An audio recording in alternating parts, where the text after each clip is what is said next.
पुण्यश्लोक अहिल्यादेवींच्या 300व्या जयंतीचा ठेवलेला आहे आणि त्या ठिकाणी आज देशाचे प्रधानमंत्री हे पुण्यश्लोक अहिल्यादेवींचा गौरव करण्याकरता उपस्थित होते। आम्ही राष्ट्रपतींकरता देखील प्रयत्न केला, थोडा आम्हाला उशीर झाला होता, त्यामुळे राष्ट्रपती महोदयांकडून देखील आम्हाला हाच संदेश मिळाला की जे काही वेदर अपडेट्स त्यांच्याकडे आहेत त्यामुळे इतक्या तातडीने तो प्लॅन करता येणार नाही।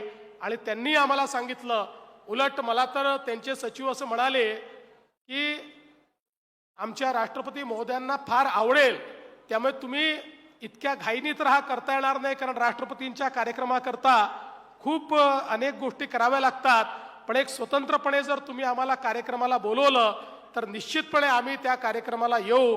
त्यामुळे मला विश्वास आहे की लवकरच या ठिकाणी पुण्यश्लोक अहिल्यादेवींचं दर्शन घेण्याकरता देशाचे प्रधानमंत्री पण येतील आणि देशाच्या राष्ट्रपती पण येतील।